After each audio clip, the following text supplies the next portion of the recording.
C'est parti pour la 4e édition de la semaine d'enseignement et de prière du Centre international Wendantumde 6 à Cambouin-Saint. Et puis la pénurie d'eau hawaïenne dans la commune de Zam sera bientôt un vieux souvenir. Le top départ des travaux de réhabilitation du barrage de la localité a été donné ce matin. Dames et messieurs, bonsoir et merci d'être des nôtres.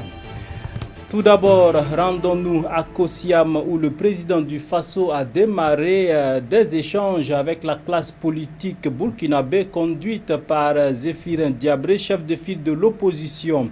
Au centre de ces échanges, la situation nationale. Nous écoutons Zéphirin Diabré au micro de Moïse Kinda à sa sortie d'audience. Je voudrais au nom de l'opposition politique m'associer fortement aux condoléances qui ont été exprimées ici par le ministre d'État suite aux événements tragiques et très douloureux qui se sont déroulés à la fois à Arbinda et à Zouaga. Si elles n'ont pas la même origine, elles ont, et là c'est malheureusement, abouti au même type de drame, avec des vies humaines sauvagement arrachées, des familles meurtries et dans le deuil. Et nos condoléances, bien entendu, vont à toutes ces familles-là et notre compassion à l'ensemble des Burkinabés pour ce que nous avons vécu là. Il faut non seulement les condamner, mais appeler largement les Burkinabés à avoir le sens de l'unité et de l'union.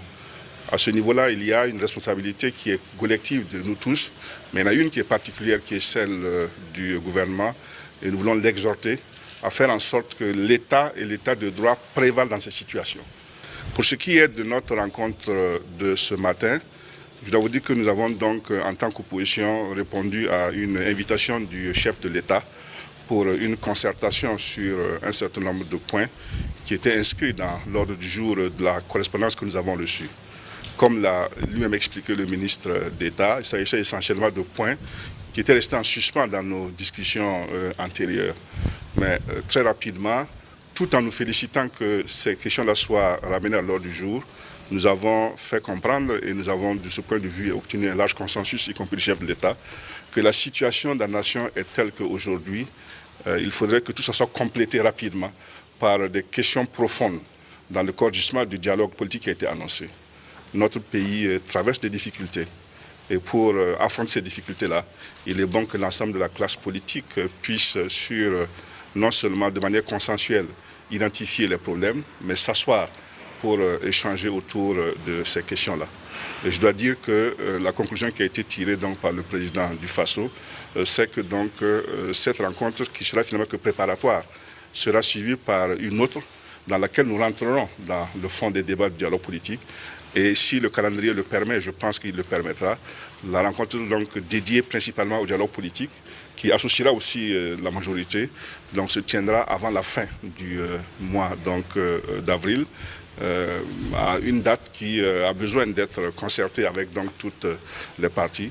Et entre-temps, bien entendu, sur ces questions-là, le peaufinement des opinions et des positions sera fait et ce sera donc possible pour nous et pour les différentes parties de rentrer donc dans le fond des débats. Et bien entendu, le moment venu, le compte-rendu vous sera fait en bonne et due forme. Je le disais en titre, la pénurie d'eau hawaïenne sera bientôt un souvenir. Eh bien, l'Église des Assemblées de Dieu du Burkina Faso, en partenariat avec l'ONG Children Fund of Canada, vient de procéder au lancement officiel des travaux de réhabilitation du déversoir du barrage de Wayen dans la commune de Zam.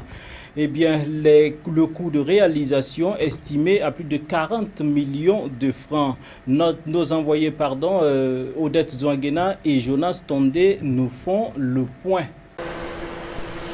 Situé à 65 km de Ouagadougou, nous sommes dans la commune rurale des Zam, précisément dans le village de Ouaheno. C'est à cœur joie que ses habitants manifestent leurs sentiments. En effet, dans la mise en œuvre de son projet, transformer positivement la communauté, l'Église des Assemblées de Dieu du Burkina Faso, en partenariat avec l'ONG Christian Children Fund of Canada, CCFC, vient de procéder au lancement des travaux de réhabilitation du déversoir du barrage de Ouaheno. Nous avons un plan opérationnel que nous mettons en place, qu'on appelle un programme triennal puis annuel. Et dans ce programme que nous menons, nous allons sur le terrain, nous faisons une étude avec les populations pour voir les besoins réels de la population. Et dans ce cadre que nous avons eu ce besoin qui a été mentionné concernant la réhabilitation du barrage.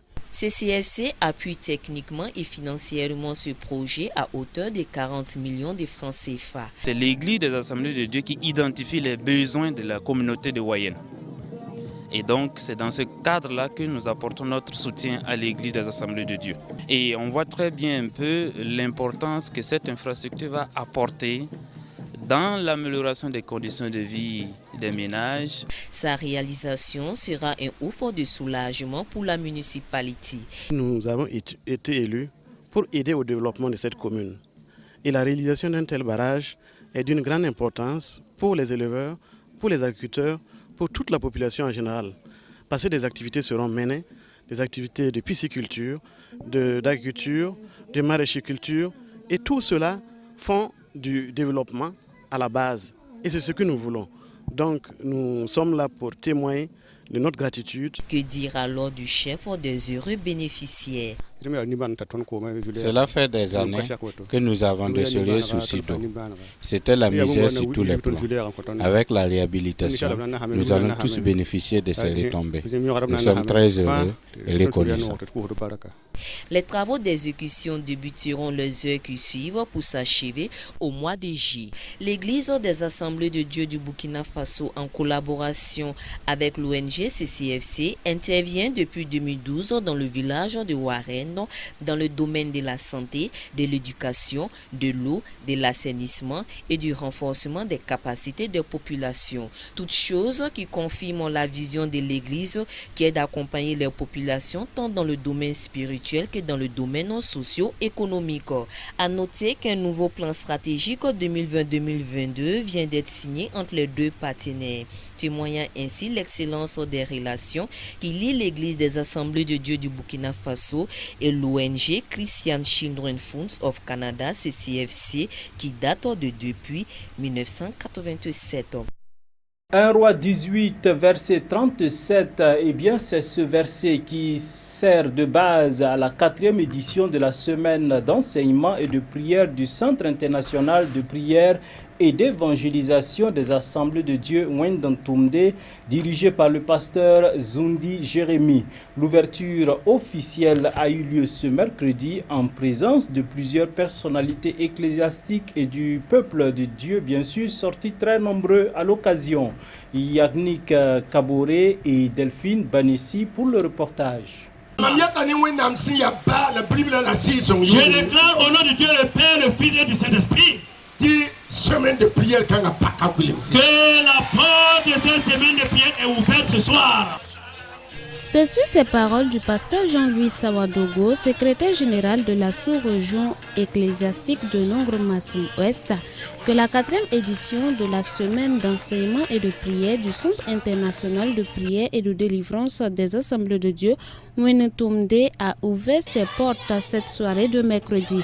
Prestations de chorale, d'artistes et chants d'ensemble ont marqué la phase de la louange et de l'adoration. Pour le principal organisateur de la SEPT, il est temps que le peuple de Dieu au Burkina Faso appelle les populations à venir voir les hauts faits, les miracles de l'Éternel selon le premier livre des rois, le chapitre 18 au verset 37. Concernant le thème de l'édition de cette année tiré de 1 roi chapitre 18 verset 36, qui stipule que le prophète Élie a fait appel aux prophètes de Baal en leur disant « Venez voir » et il pria l'Éternel en lui demandant de l'exaucer afin que ces gens sachent que seul l'Éternel est Dieu. Pour dire qu'il est temps que les héros s'élèvent au Burkina Faso pour la cause de l'Éternel Dieu. Le pasteur Martin Cabré est l'un des orateurs de ce grand rendez-vous. Il dit être venu de Bobo avec une interpellation à l'endroit de tous ceux qui ont été élevés en dignité, comme le roi Akab l'a été au temps du prophète Élie.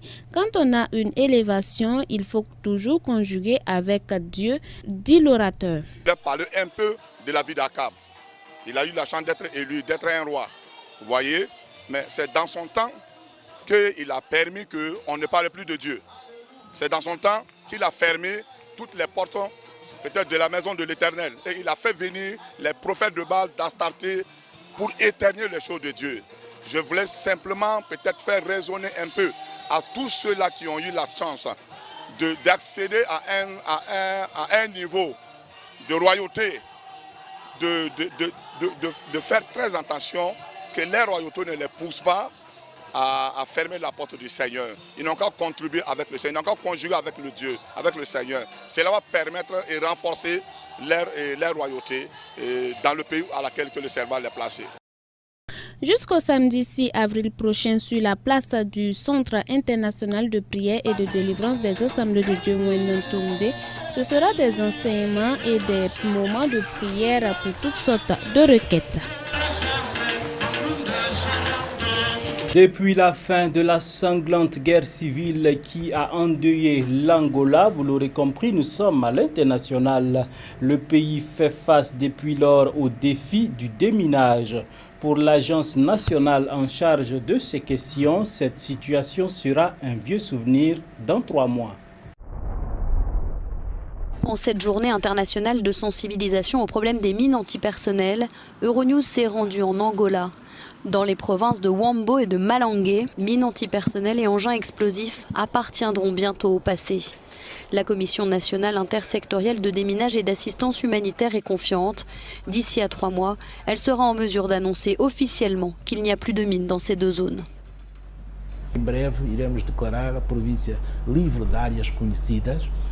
Dans peu de temps, on sera en mesure d'annoncer que les provinces de Malangé et Wambo sont débarrassées des mines. On pense que dans 3 mois, le travail sera accompli.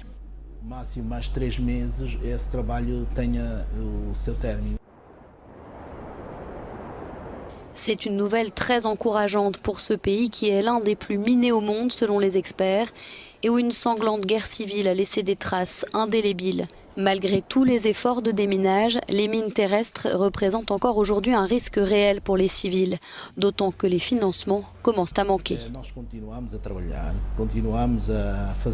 On continue à travailler pour déminer les zones concernées, mais on travaille à un niveau beaucoup moins élevé qu'avant.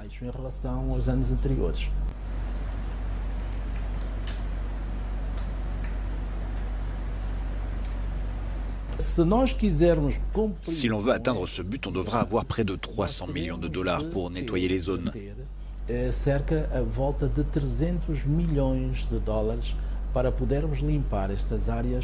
Il y a 1220 zones connues à ce jour.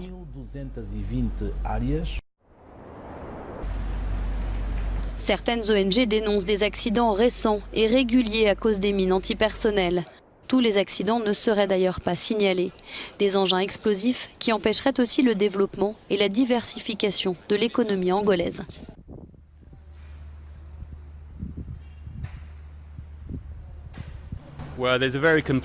Il y a un contexte très complexe de guerre en Angola, 27 ans de guerre civile menée par plusieurs factions.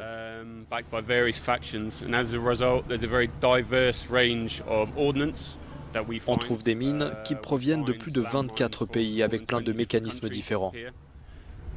Travailler en Angola est peut-être l'un des environnements les plus difficiles au monde. 17 ans après la guerre, plusieurs générations ne savent pas ce que c'est de vivre pendant un conflit. Mais les mines terrestres sont encore une cicatrice vivante dans un pays qui rêve d'offrir un avenir meilleur à ses enfants. Et la question est maintenant de comprendre si le pays atteindra l'objectif d'éradiquer les mines terrestres d'ici 2025. The question now is to understand if the country will fulfill the objective of eradicating landmines in 2025. Michel Santos, Euronews, Angola. C'est tout pour ce soir, dames et messieurs. Merci de nous avoir suivis. Toute l'équipe se joint à moi pour vous souhaiter une excellente soirée. On se retrouve demain, Dieu voulant, pour d'autres actualités. Dieu vous bénisse.